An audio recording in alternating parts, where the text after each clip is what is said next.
ರಾಜ್ಯದಲ್ಲಿ ಸಮರ್ಪಕವಾಗಿ ಬಗೆಹರಿದಿರುವ ಒಳ ಮೀಸಲಾತಿ ವಿಷಯದಲ್ಲಿ ಬಿಜೆಪಿ ಮತ್ತು ಜೆಡಿಎಸ್ ಗೊಂದಲ ಸೃಷ್ಟಿಸಲು ಮುಂದಾಗಿದೆ.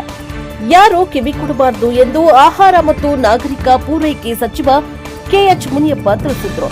ಪಟ್ಟಣದಲ್ಲಿ ಕರ್ನಾಟಕ ಮಾದರ ಮಹಾಸಭಾದ ಮತ್ತು ಆದಿ ಜಾಂಬವ ಮಾದಿಗ ಸಂಘಟನೆಗಳ ಒಕ್ಕೂಟದ ವತಿಯಿಂದ ಗುರುವಾರ ನಡೆದ ಡಾ ಜಗಜೀವನ್ ರಾಮ್ ಅವರ 119ನೇ ಜಯಂತ್ಯುತ್ಸವ ಕಾರ್ಯಕ್ರಮ ಉದ್ಘಾಟಿಸಿ ಮಾತನಾಡಿದರು.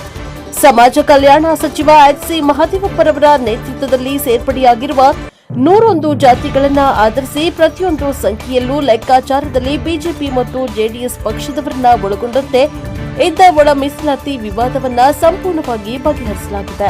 ಆದರೆ ವಿರೋಧ ಪಕ್ಷಗಳು ಬೆನ್ನಿಂದೆ ಇಲ್ಲ ಸಲ್ಲತ್ತನ್ನ ಹೇಳಿಕೊಂಡು ರಾಜಕೀಯ ಮಾಡಲು ಯತ್ನಿಸ್ತಾ ಇದ್ದಾರೆ. ಆದ್ದರಿಂದ ಯಾವುದೇ ಗೊಂದಲಕ್ಕೆ ಅವಕಾಶ ನೀಡದೆ ಎಡ ಮತ್ತು ಬಲಗೈ ಸಮುದಾಯವು ಹಿಂದಿನಿಂತೆ ಒಗ್ಗಟ್ಟಿನಿಂದ ಇರಬೇಕು ಮತ್ತು ಸಿದ್ದರಾಮಯ್ಯನವರ ನೇತೃತ್ವದ ಕಾಂಗ್ರೆಸ್ ಸರ್ಕಾರಕ್ಕೆ ಎಲ್ಲರೂ ಬೆಂಬಲ ಸೂಚಿಸಬೇಕೆಂದು ಮನವಿ ಮಾಡಿದರು. ಸಂವಿಧಾನ ಶಿಲ್ಪಿ ಡಾ ಬಿಆರ್ ಅಂಬೇಡ್ಕರ್ ಅವರು ವಿಶ್ವವೇ ಮೆಚ್ಚಿಕೊಳ್ಳುವಂತಹ ಸಂವಿಧಾನವನ್ನ ನೀಡಿದ್ದಾರೆ. ಅದರ ಆಶಯಗಳನ್ನ ತಮ್ಮ ಅಧಿಕಾರದ ಅವಧಿಗಳಲ್ಲೆಲ್ಲ ಜಾರಿಗೊಳಿಸಿದ ಏಕೈಕ ವ್ಯಕ್ತಿ ಡಾ ಬಾಬು ಜಗಜೀವನ್ ರಾಮ್ ರವರಾಗಿದ್ದಾರೆ ಎಂದು ತಿಳಿಸಿದರು. ಪಶುಸಂಗೋಪನೆ ಮತ್ತು ರೇಷ್ಮೆ ಸಚಿವ ಕೆ ವೆಂಕಟೇಶ್ ಮಾತನಾಡಿ, ದೇಶದ ಆಹಾರ ಸುಧಾರಣೆ ವಿಷಯದಲ್ಲಿ ಹಲವಾರು ನಿಯಮಗಳನ್ನು ತಂದು ಹಸಿವನ್ನ ನೀಗಿಸುವಲ್ಲಿ ಬಾಬು ಜಗಜೀವನ್ ರವರು ಮುಖ್ಯ ಪಾತ್ರರಾಗಿದ್ದಾರೆ. ಅಲ್ಲದೆ ಕೃಷಿ ಕ್ಷೇತ್ರದಲ್ಲಿ ಬಹಳಷ್ಟು ಸುಧಾರಣೆಗೊಳಿಸಿ ಜನಮನ್ನಣೆ ಪಡೆದು ಹಸಿರು ಕ್ರಾಂತಿಯ ಹರಿಕಾರ ಎನಿಸಿಕೊಂಡು ಆಹಾರದ ವಿಷಯದಲ್ಲಿ ದೇಶವು ಸ್ವಾವಲಂಬಿಯಾಗಲು ಬಾಬು ದೇಶದಲ್ಲಿ ಮುಖ್ಯರಾದವರು ಎಂದು ವಿವರಿಸಿದರು.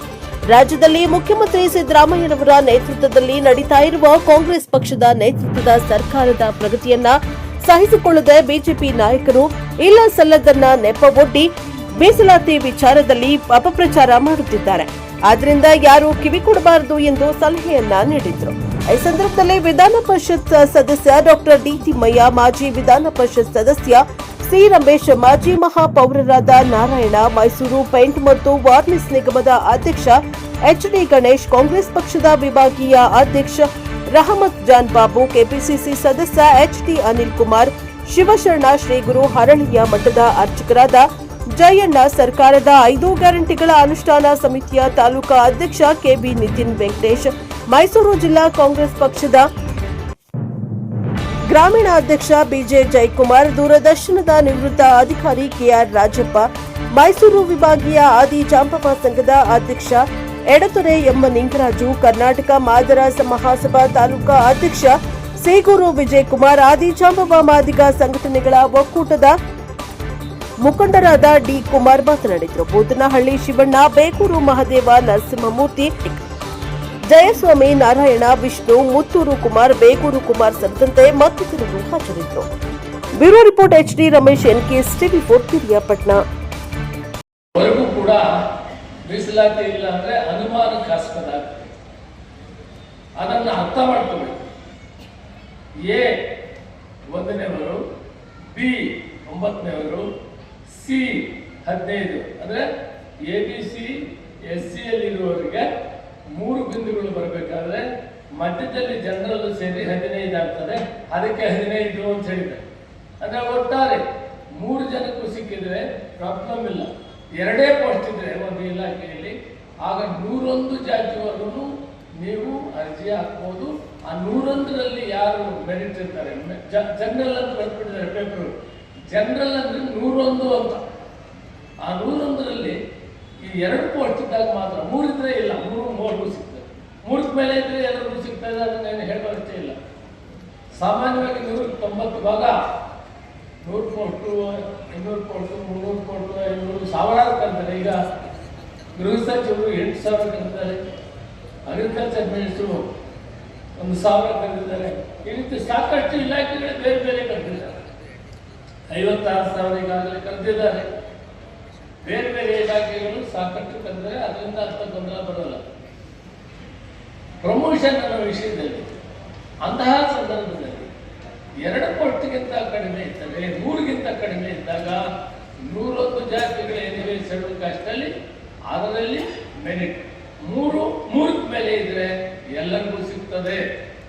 ಮತ್ತು 3ರಲ್ಲಿ ಸಿನಲ್ಲಿ ಮೋಸ್ಟ್ ಬ್ಯಾಕ್ವರ್ಡ್ ಅಂದ್ರೆ ಅಲೆಮಾರಿ ಸಮುದಾಯಗಳೇನಿದ್ದಾರೆ ಅವರು ನಮ್ಮ ಸೋದರರು, ಅವ್ರಿಗೂ ನ್ಯಾಯ ಕೊಡಬೇಕು. ಆಮೇಲೆ ಬೇರೆಯವ್ರಿಗೆ ಕೊಡ್ಬೇಕಂತ ಕೂಡ ತೀರ್ಮಾನ ಮಾಡಿದ್ದೀವಿ. ಆದ್ರಿಂದ ಆ ಮೋಸ್ಟ್ ಬ್ಯಾಕ್ವರ್ಡ್ ಏನಿದ್ದಾರೆ ಹಲವಾರು ಸಮುದಾಯಗಳು ಕೂಡ ನ್ಯಾಯ ಸಿಕ್ಕುವಂತ ಕೆಲಸವನ್ನು ಸರ್ಕಾರ ಮಾಡಿದೆ. ಯಾರು ಸಂಶಯ ಪಡಬೇಕಾಗಿಲ್ಲ. ಬಿಜೆಪಿಯವರು ಇದ್ರ ಮಧ್ಯದಲ್ಲಿ ಏನಾದರೂ ಗೊಂದಲಗಳನ್ನು ಹೇಳಿದ್ರೆ ಅವನೇನು ಕೇಳಬೇಡಿ. ಗೆಜೆಟ್ ನೋಟಿಫಿಕೇಶನ್ ನೋಡ್ರಿ, ಗೌರ್ಮೆಂಟ್ ಆರ್ಡರ್ ನೋಡಿದಾಗ ನಿಮಗೆ ಸತ್ಯಾಂಶ ಗೊತ್ತಾಗ್ತದೆ. ವಿಷಯ ತಿಳಿದಂಥವರು ಇದರ ವಿಷಯವನ್ನ ಎಲ್ಲರಿಗೂ ಕೂಡ ಮನವರಿಕೆ ಮಾಡಿಕೊಡ್ಬೇಕಂತ ಈ ಸಂದರ್ಭದಲ್ಲಿ ಹೇಳ್ತಾ ಒಪ್ಪಿಗೆಯನ್ನ ಕೊಟ್ಟು ಇದು ಪಾಸ್ ಆಗಿದೆ ಮತ್ತು ಎಲ್ಲ ಕೂಡ ತೀರ್ಮಾನ ಆಗಿದೆ. ಒಂದ್ ಕಡೆ ಮೀಸಲಾತಿ, ಮತ್ ಕಡೆ ಒಂದು ರೋಸ್ಟರ್ ಏನಿದೆ ಅದನ್ನು ಕೂಡ ಪ್ರಮೋಷನ್ಸ್ ಆಗೋದ್ರಲ್ಲಿ ಕೂಡ ಸಮಂಜಸವಾಗಿ ABC ಕೂಡ ಸಮವಾಗಿ ಹಂಚಿಕೊಳ್ಳುವಂತ ಮಾತು ಮಾಡ್ತಾರೆ. ಕೆಲವು ಸಾರಿ ಬಿಜೆಪಿಯವರು ಹೇಳ್ತಾರೆ ಯಾರು ಬೇರೆ ಧ್ವನಿಯನ್ನು ಎತ್ತಬಾರದು ಕೇಳ್ತೀನಿ. ಯಾಕಂದ್ರೆ ಬಿಜೆಪಿಯವರು ಬೇರೆ ಕೆಲಸ ಇದೆ, ನಮ್ಮ ವಿರುದ್ಧವಾಗಿ ಜನ ಎತ್ಕಟ್ಟೋದೇ ಕೆಲಸ. ಈಗ ಐದನೇ ಒಳ ಮೀಸಲಾತಿ ಸರಿಯಾಗಿಲ್ಲ, ಸರಿಯಾಗಿ ಮಾಡಿಲ್ಲ, ಅದೇನು ಲೋಪ ಇದೆ, ದೋಷ ಇದೆ ಅಂತೇಳಿ ಬಿಜೆಪಿಯವರು ಜನಕ್ಕೆ ಕರ್ಕೊಂಡು ಹೋರಾಟ ಮಾಡ್ತಕ್ಕಂಥ ಕೆಲಸಕ್ಕೆ ಪ್ರಯತ್ನ ಮಾಡ್ತಾ ಇದ್ದಾರೆ.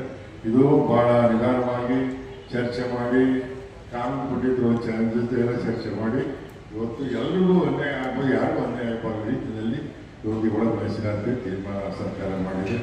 ಹೀಗಾಗಿ ಯಾವುದೇ ಬೇರೆ ಪಕ್ಷದವರು ಇದ್ರ ಬಗ್ಗೆ ಏನಾದರೂ ಕೋರ್ಕುಣಿ ಅಂತ ತಲೆ ಕೆಡಿಸ್ಕೊಳ್ಬಾರ್ದು.